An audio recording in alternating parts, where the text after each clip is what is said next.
The journey to Fat Pig Farm was actually driven by gluttony. I just wanted to grow good food to eat, and I discovered good growers, who were growing amazing stuff, and thought, why don't I do that?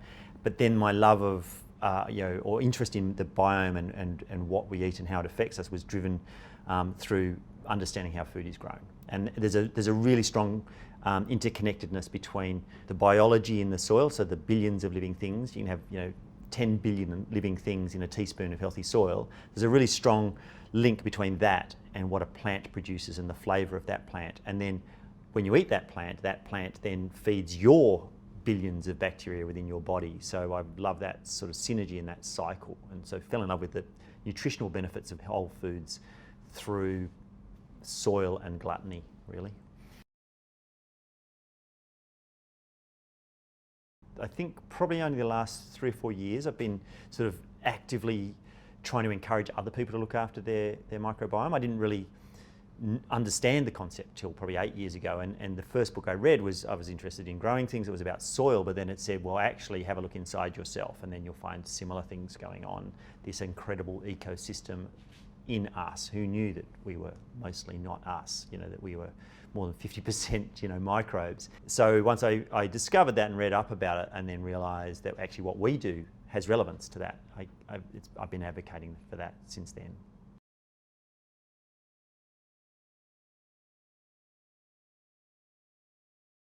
I think the idea of eating food that's closer to nature is kind of considered a bit hippie or a bit grandma or something. Like it's a bit boring or it's a bit old-fashioned.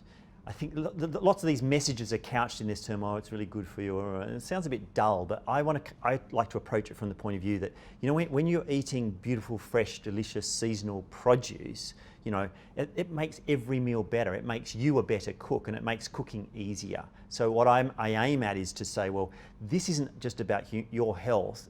It isn't just about the environment. This is about joy and the pleasure that you get from eating and sharing food with other people, but you're doing yourself good at the same time. It's win, win, win.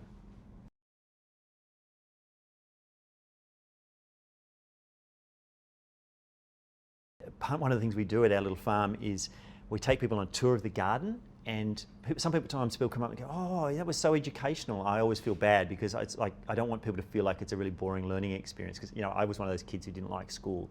So every time I hear something's educational, I think, oh, that's dull. But what we try to do is make it a visceral experience. So yeah, you can talk about this. You can say, fresh produce has a different flavour, or eating things in season means that they're at their peak, and that means it's going to be better for you. But that's not very interesting. Talking about food is not very interesting. Eating food is interesting. And so when you actually give people a chat about it, but at the same time feed them, it makes it this very personal experience. And they can say, yeah, that carrot did not taste like any other carrot I've ever had. Why is that? Because it was grown in healthy soil, and that healthy carrot is full of more things that are doing you good than one you would buy at a supermarket. So your sense of taste is giving you the indicators that you're eating food that is better for you.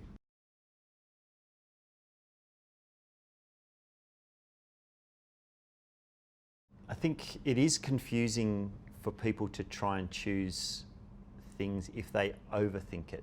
I think most of us know, like a Tim Tam isn't as good for us as an apple, right? And most of us know an apple that's been sprayed with a bunch of chemicals isn't as good as one that hasn't been sprayed.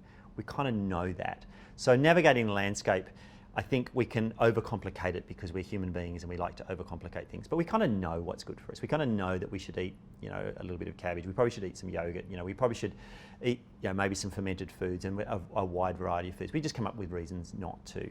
It can seem overly complicated when you live in a city and not maybe understand what the seasons are. But if you buy food that is at its cheapest and at its most ripe looking, so your tomatoes are softer, your rock melon has more fragrance, your strawberries, you can smell them before you see them, then they're at their peak. If you're buying cherries in July and they say product of California, right, you probably know that they've come a long way and they're not going to be doing you as much good, and they're not going to taste as good, and probably done, damage to the environment as they were transported at the same time. So it's lose, lose, lose, as opposed to eating cherries in January when they're in season, when they're cheaper, better flavoured, and it's win, win, win.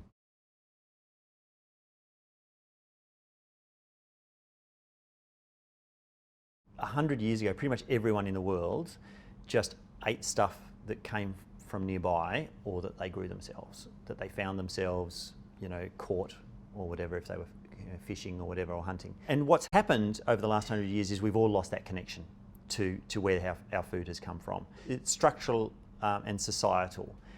Most of the world still only eats what comes from nearby, but in richer countries like Australia, we eat processed food that's travelled a long way. I think the average shopping basket in Melbourne has travelled the entire length of the equivalent of the circumference of Australia. Our grandparents would have known what a cucumber should taste like, or what a cabbage should taste like, or what a potato should taste like. And we've lost, I guess, that connection to what food should taste like. And so we don't value good tasting food if we ever come across it. And we've also lost, I guess, the ability to cook. Because what in those days, 100 years ago, you didn't get a recipe and go, oh, I need this, this, this, and this. Nature told you what you were going to eat.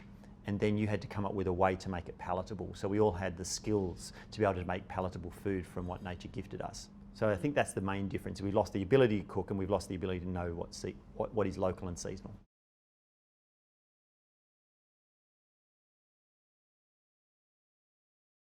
It's never too late to start learning about how to food and about seasonality. And that's the great thing. And you can never know everything.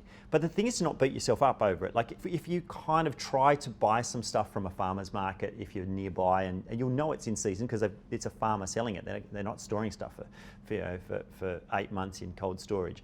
You'll get an idea of what's happening at what time of year, and then the next year you'll know that peaches are ripe from sort of December to February, or they're not ripe in August. So don't try to cook something with peaches in August. You'll know that tomatoes are ripe at the end of summer. You'll know when the things are at their best. And yeah, you might shop at a supermarket and be buying stuff that's come from further away and may not be quite as seasonal and local, but just try to introduce things gradually and increase your knowledge of these things, because it wasn't like our grandparents would learnt everything at once. They learnt it by growing up in a system that supported their knowledge, and you can learn it over time too.